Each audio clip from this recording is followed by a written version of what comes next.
In this video, we are going to learn how to get the autocomplete feature as if Google provides us or other websites that provides us. So if I type in Django jQuery autocomplete, it is giving me some suggestions and this is what we want in our website. So let's do it. Right now, I don't have this autocomplete feature.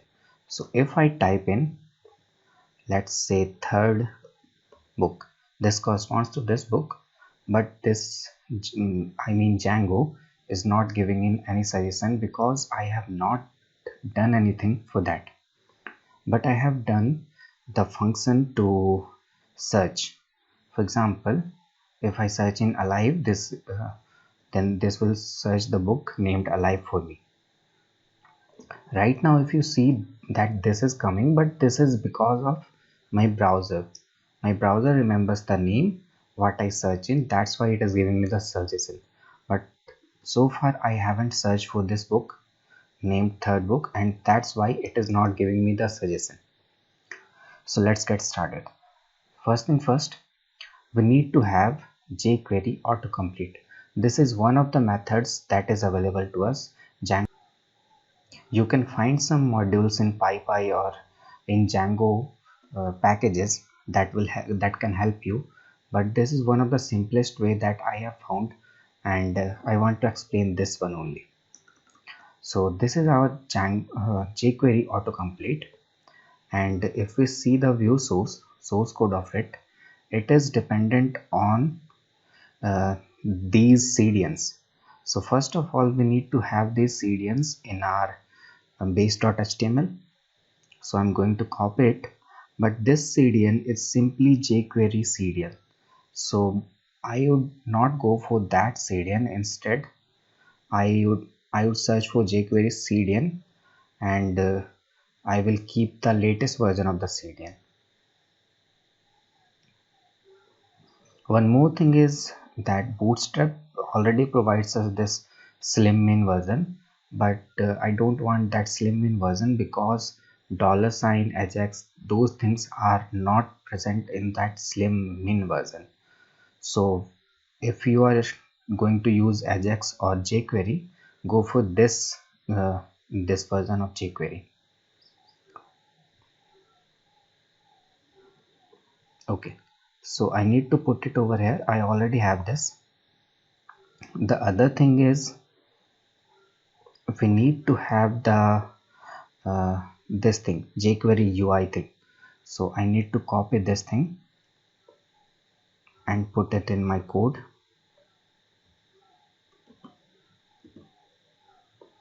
We will need one more thing, the jQuery UI CSS. That will be required because a drop down is created and that drop down looks very nice. Those things are done by jQuery CSS, jQuery UI CSS.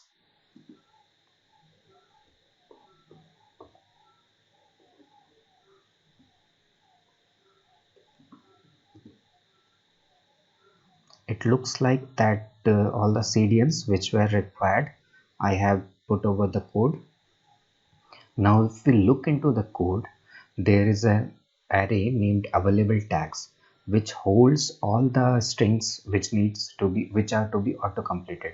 For example, if I type in apple, it will auto complete it as apple script.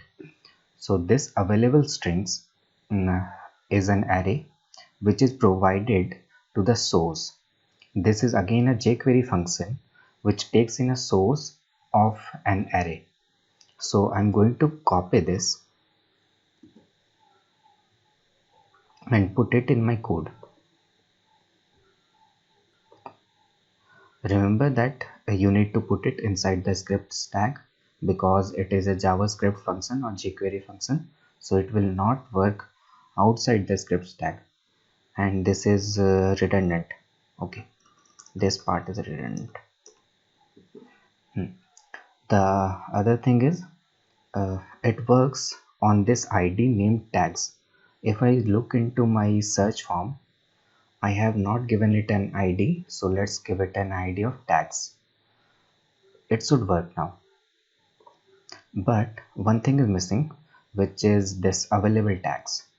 just to test it, I'm going to copy it. It is just to test that it is working or not. Again, I'm going to my base.html. Inside of scripts tag, I pasted all of that,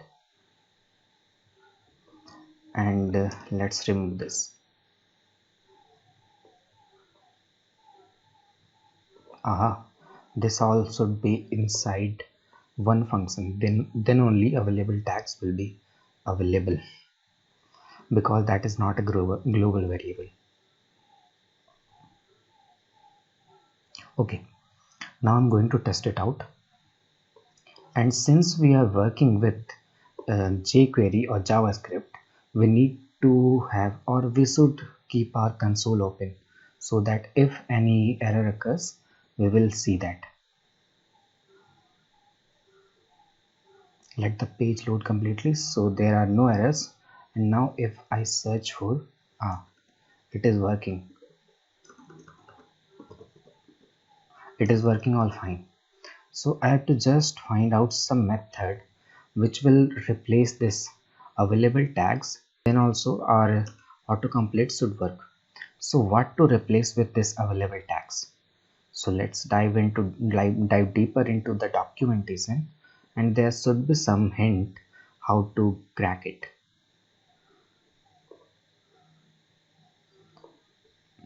Let's see the API documentation. Remember that we are searching for this source. What we need to replace, what we need to provide to source. So where should we go? We should see the source, and just concentrate on this part. When a string is used, autocomplete plugin expects the string to point to a URL resource, and which will provide a JSON data. It can be on the same host or any different one, which will obviously have support for cross-origin resource sharing. The autocomplete plugin does not filter the results. Instead, a query string is added with term field. So uh, if the user types in Apple, it will search in for this URL, http:/localhost.com/term equals Apple. So that is what we need to have. We need an URL for it, which it will search, and that URL will correspond to a view. So let's quickly make an URL for this. And since I put double quotes on outside, I'll put single quotes inside, and I will name it autosuggest.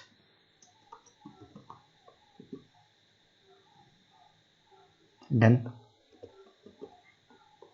Now I need to have an URL,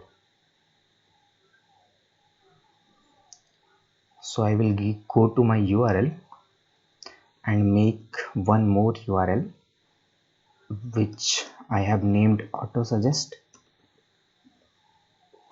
This will correspond to a function named autosuggest. Right now I don't have that function, but we have to make that. Okay, we have to import this from views.py. Now I'm going to my views.py, and I have already made this function autosuggest, but right now it is not doing anything. So if I type in print request.get, request.get,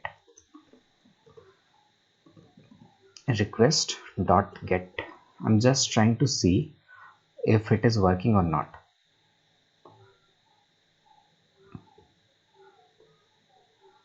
There is no error, and let's quickly refresh it and see if it's put a guest request.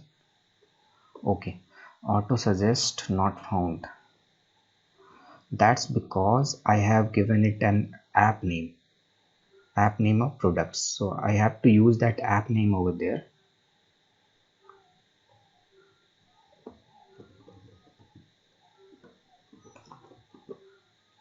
Now it should work.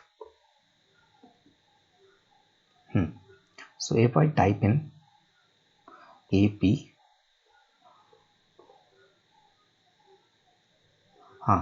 It did come.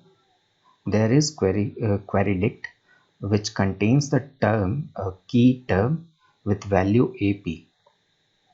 So it is definitely working and we can rely on it. So let's go to our views.py file. Now I'm going to collect that query original. I'm putting that in a variable named query original. So query original will be request.get to put out that term to pull out the value of the term. Now I have to search. So query set equals products model products dot objects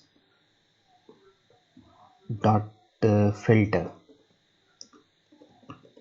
What do we need to filter? There is a title and that should contain the original query.